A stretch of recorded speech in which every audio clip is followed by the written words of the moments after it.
Assalamualaikum warahmatullahi wabarakatuh. Perkenalkan, nama saya Irmayanti dengan NIM 2304016, Prodi Pendidikan Teknologi Informasi, dosen pengampu Insinyur Fauzi Erwis Eskom MKM. Baik, di pertemuan ke-12 ini materi kita adalah itu informasi, big data dan big data. Data adalah sekumpulan fakta, angka, simbol, tanda, atau rekaman peristiwa yang dikumpulkan dari suatu sumber namun belum memiliki konteks, arti, atau kegunaan sampai data tersebut diproses lebih lanjut. Data merupakan bahan mentah dalam proses pengolahan informasi. Data bisa berbentuk seperti angka, misalnya 90, 100, dan 75. Teks misalnya berupa seperti perempuan, Bandung, dan hadir. Gambar itu berupa seperti foto siswa dan foto produk. Suara itu berupa seperti rekaman wawancara dan video. Mengapa data belum bermakna? Karena data berdiri sendiri. Data hanya menunjukkan apa adanya, tidak menjelaskan kenapa terjadi, apa artinya, atau apa kesimpulannya. Data baru bermanfaat jika disusun, dihitung, diklasifikasikan, atau dibandingkan. Contoh sederhananya itu berupa seperti data nilai siswa 80, 85, 90 hanya kumpulan angka. Data cuaca 30 derajat Celcius hanya menunjukkan suhu, belum memberi informasi apakah terlalu panas atau normal. Intinya itu data berupa bahan baku sebelum diolah belum menjadi pengetahuan. Adapun informasi adalah hasil dari pengolahan data sehingga menghasilkan makna yang jelas, bermanfaat, dan dapat digunakan untuk pengambilan keputusan.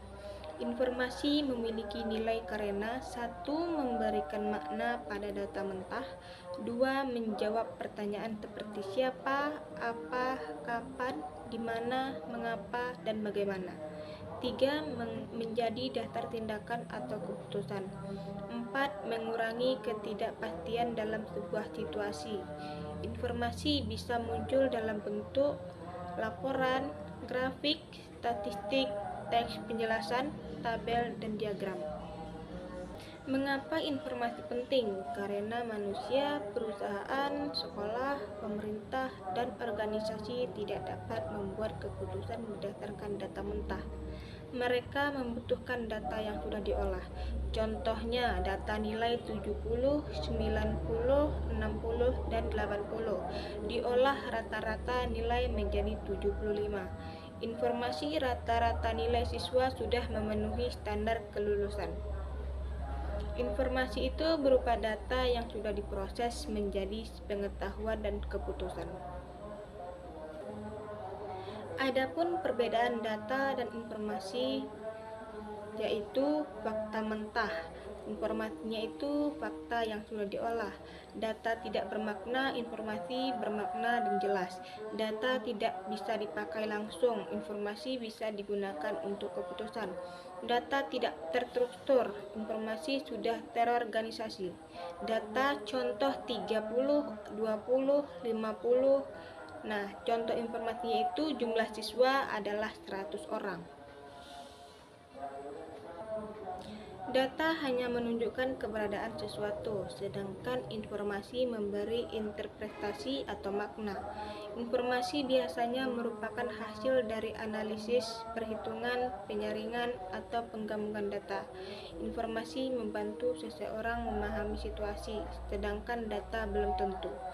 Data adalah input, informasi adalah output. Setelah mempelajari informasi data, sekarang saya akan menjelaskan apa itu big data. Big data adalah kumpulan data dalam jumlah yang sangat besar, beragam, dan bertambah dengan sangat cepat sehingga tidak dapat diolah menggunakan metode tradisional seperti Excel atau database biasa. Mengapa disebut dengan big? Karena 3 alasan utama. Yang pertama, jumlahnya sangat besar atau berupa volume. Data di era digital mencapai jutaan sampai miliaran per hari. Contohnya, Instagram menerima jutaan foto setiap menit. Yang kedua, datanya masuk sangat cepat. Data mengalir real time, notifikasi WhatsApp, sensor GPS, transaksi e-commerce. Yang ketiga, bentuknya beragam. Tidak hanya angka dan teks, tetapi juga video.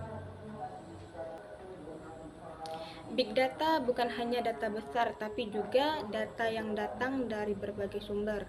Data yang tidak terstruktur, data yang memerlukan teknologi khusus untuk penyimpanan, dan data yang memberikan nilai besar jika dianalisis.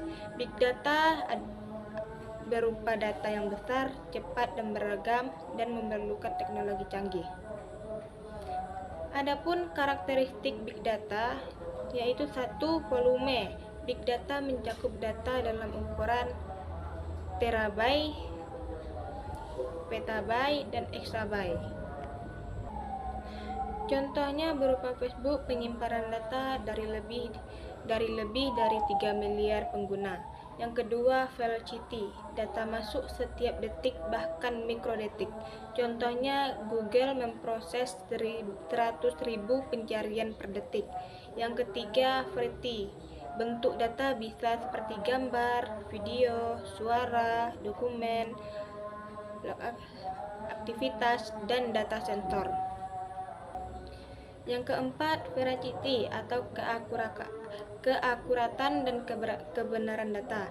Banyak data tidak valid, palsu, atau tidak lengkap, harus disaring untuk mendapatkan data yang benar. Yang kelima, value, nilai dari data. Data harus diproses agar memberikan manfaat nyata. Contohnya itu berupa seperti data belanja, rekomendasi produk. Yang kedua, data lalu lintas, yaitu berupa seperti prediksi kemacetan. Big data bernilai jika digunakan dengan benar. Adapun pengertian teknologi big data itu adalah alat dan sistem yang digunakan untuk menyimpan, memproses, dan menganalisis data dalam jumlah besar. Beberapa teknologi penting: 1. Hadoop, platform untuk menyimpan data besar dalam banyak server, cocok untuk data dalam ukuran PB atau lebih. 2.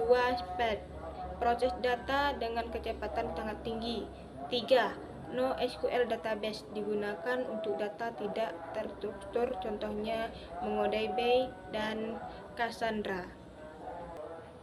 Yang keempat itu cloud computing, tempat penyimpanan data besar secara online, contohnya Google Cloud dan Amazon dan Microsoft Azure. Adapun penerapan big data, 1. Media sosial. Big data digunakan untuk menampilkan konten sesuai minat, memprediksi tren, menfilter konten berbahaya. Yang kedua, e-commerce, digunakan untuk rekomendasi produk, menentukan diskon, memetakan perilaku belanja, dan mencegah transaksi penipuan. Yang ketiga, kesehatan. Big data membaca data, detak jantung, pola tidur, rekam medis untuk diagnosa dini. Yang keempat, pendidikan, digunakan untuk memantau nilai siswa, mendeteksi siswa yang membutuhkan bantuan, dan memprediksikan kelulusan. Yang kelima, transportasi. Google Map menggunakan big data GPS untuk memprediksi berupa seperti kemacetan, rute tercepat, dan waktu tempuh. Big data mempengaruhi setiap sektor kehidupan. Adapun jenis-jenis data dapat dibedakan ke dalam beberapa kategori untuk memudahkan pengolahan dan analisis. 1. Berdasarkan sumber. Data primer, data yang dikumpulkan langsung dari sumber pertama, contohnya wawancara, survei, dan observasi. Yang kedua itu data sekunder, data yang diperoleh dari pihak lain atau data yang sudah dipublikasikan, contohnya laporan pemerintah, jurnal, dan data statistik BPS. Yang kedua itu berdasarkan bentuk. Ada dua, data kuantitatif dan data kualitatif. Data kuantitatif berbentuk angka dan dapat dihitung, contohnya nilai ujian, berat badan, dan jumlah siswa. Sedangkan data kualitatif berbentuk kata atau teks dan tidak bisa dihitung secara langsung, contohnya pendapat, deskripsi produk, dan hasil wawancara. Yang ketiga itu berdasarkan strukturnya, ada dua juga. Yang pertama, data terstruktur. terstruktur, tersimpan dengan format rapi seperti tabel, contohnya database dan siswa. Sedangkan data tidak terstruktur itu tidak memiliki format tertentu. Baik, cukup sekian yang dapat saya sampaikan. Lebih dan kurangnya saya mohon maaf. Assalamualaikum warahmatullahi wabarakatuh.